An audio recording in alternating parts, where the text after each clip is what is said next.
नमस्कार, मैं Sunil Kumar Tiwari UP crime alert news channel अपराध के सच में आपका हार्दिक स्वागत अभिनंदन करता हूं। मैं अपने चैनल के माध्यम से उत्तर प्रदेश के हाईटेक शासन प्रशासन के नए नए कारनामों का वीडियो सामने लाता रहता हूं। आज फिर ऐसा ही कारनामा सामने लेकर के आया हूं।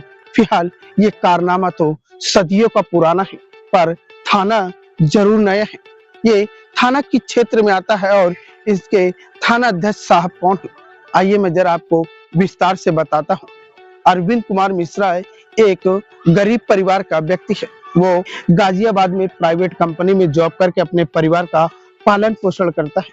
10/4/2023 उसे ये नहीं पता था कि ये रात मेरे लिए इतनी भयानक होगी।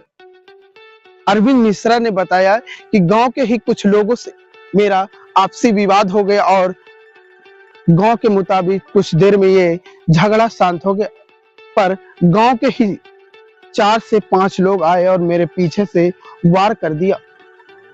वार कोई लाठी और डंडों से नहीं किया था, वार उन्होंने जानलेवा हमला कुल्हाड़ी से हमला किया था।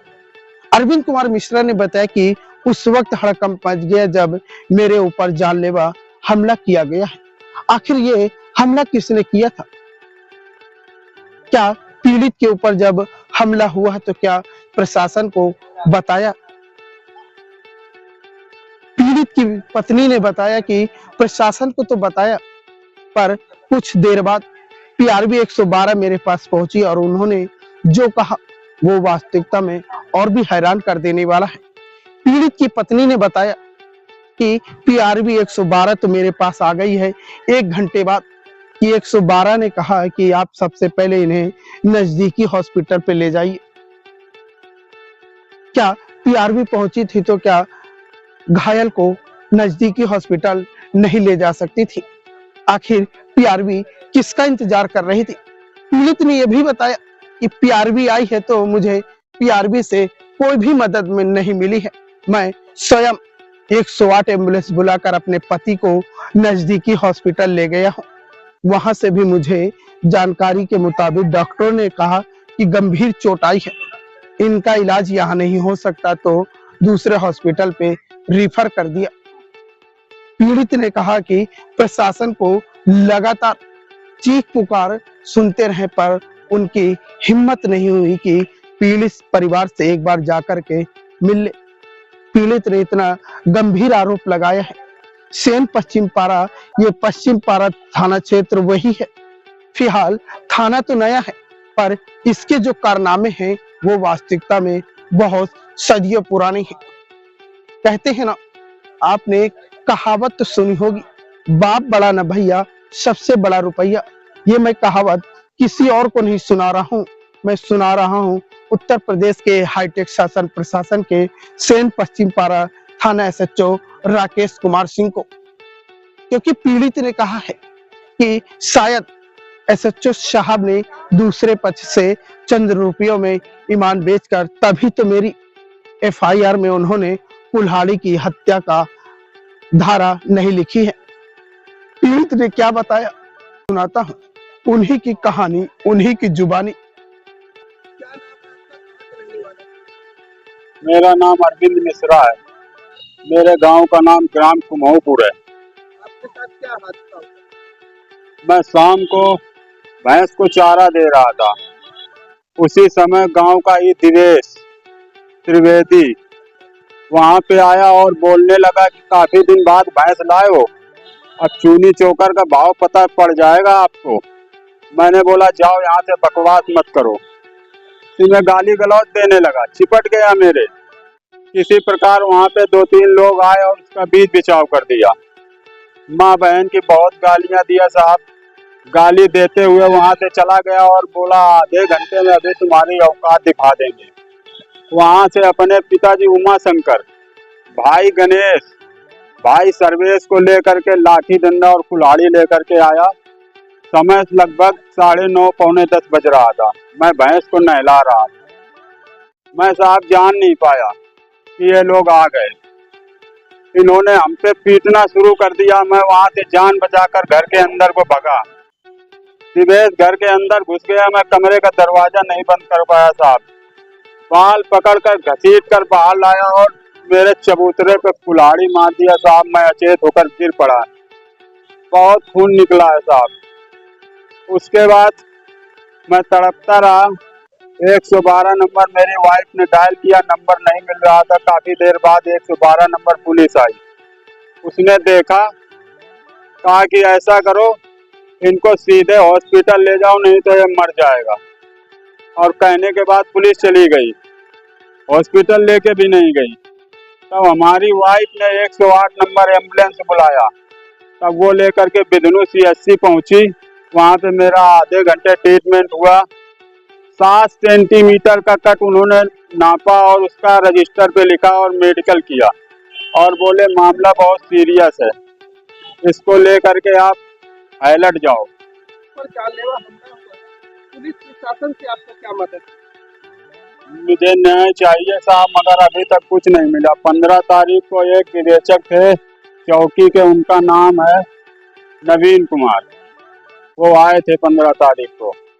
जहाँ पे घटना हुई वहाँ पे उन्होंने लिखा पढ़ी किया, 1-2 लोगों से पूछताछ किया, और मैंने कहा साहब 5-6 दिन हो गए वो लोग खाली घूम रहे हैं और कोई मेरी सुनवाई नहीं हो रही है। वो उन्होंने मेरे को साइड में बुलाया और बोले ऐसा करो, कुछ पैसे ऐसे खर्च कर लो, सारा काम हो जाएगा, नहीं ऐसे घूमते रहोगे। मैंने कहा साहब 4-5 हजार रुपये ले लो, और साहब गरीब आदमी हूँ, मेरा काम कर दो। बोला रोने से काम नहीं चलेगा, 2-4-5 हजार तो केवल दीवान ले लेगा, और हम क्या धरती हिलाएंगे। 25 हजार की व्यवस्था करो, 1-2 दिन में विवेचना लगा देंगे। मैंने आपकी रिपोर्ट देख लिया है, आपका वीडियो भी देख लिया है मैंने, उसमें जो धाराएं बन रही है मैं लगा करके भेज दूंगा। ऐसे तुम घूमते रहोगे, कुछ नहीं होगा। धारा क्या उन्होंने आपको बताया था? धारा क्या उन्होंने बोला था, हमने आपकी वीडियो देख लिया है, हमें मालूम है कि धारदार हथियार से आपका वार हुआ है, लेकिन आप मेरी बात को ध्यान से समझ लो और सुन लो। और ये कहने के बाद चले गए थे, बोले बताना हमको। तब से साहब अभी तक कोई नहीं आया और ना ही मैंने उनको कुछ बताया। क्या आपको लगता है कि जो आपके नजदीक थाना के सर पे दबंग के हौसले जो बुलंद है, क्या उन्हीं के सर पे बिल्कुल साहब, उन्होंने आपके पास वो साहब दमंग है साहब, इसी वजह से पुलिस कोई कार्रवाई नहीं कर रही है। उन्होंने बोला है कि आप परेशान मत हो, अगर ये समझौता नहीं करेंगे तो इनको गांव में नहीं रहने देंगे। डीसीपी कार्यालय में किस लिए? साहब न्याय की गुहार लगाने आए हैं साहब, पुलिस मेरी कोई सुनवाई नहीं कर रही है साहब। यदि आपको यहाँ से न्याय नहीं मिलता है तो आप किस हद तक जा सकते हैं? मैं साहब मुख्यमंत्री के पास जाऊंगा, और अगर वहाँ भी न्याय नहीं मिलेगा तो मैं आत्महत्या कर लूंगा। हमारा जीने का ऐसे कोई वो नहीं है, जी करके क्या करूंगा मैं, मरना तो वैसे भी है। वो तो वैसे भी बोल रहे अगर समझौता नहीं करोगे तो मार दूंगा। क्या नाम है आपका और आपके पति के साथ क्या हादसा हुआ? मेरा पूजा नाम है। मैं मेरे पति के साथ कुल्हाड़ी से वार हुआ है। हाँ। पुलिस प्रशासन से क्या मदद क्या मिली, 112 नंबर डायल किया तो वो आए थे, देखा कह रहे थे इसको ले जाओ जल्दी से बिधनू, तो हम बिधनू ले गए और वो एम्बुलेंस आई थी, हमने एम्बुलेंस को कॉल किया था, तो बिधनू में ट्रीटमेंट किया थोड़ा बहुत। फिर कह रहे थे इसकी हालत बहुत नाजुक है, इसको रिफर कर दिया वहाँ हाईलैंड के लिए। तो जब हाईलैंड ले गए वहाँ पर ट्रीटमेंट हुआ, CT स्कैन हुआ। आपकी कैमरा हाँ?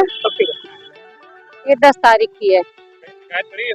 हाँ, थाने गए थे हम, तो वहाँ एप्लीकेशन दिया, तो हमने कहा कि यह कुल्हाड़ी से वार हुआ है, तो उन्होंने अपनी तरफ से लिखा, कह रहे थे डंडे से वार हुआ है। तो हमने कहा नहीं सर, कुल्हाड़ी से वार हुआ। तो कहते हैं कि डंडा मारो या कुल्हाड़ी, बात तो एक ही है।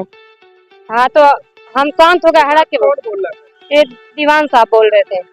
हाँ हाँ, तो तेजी से बोले, हम डर गए, फिर कुछ बोले नहीं हम। तो आपकी नजदीकी थाना और चौकी है, क्या पुलिस आपके घर गई थी? नहीं। जिस समय वारदात हुई थी आपके पास, क्या आपने पुलिस को सूचना दिया था?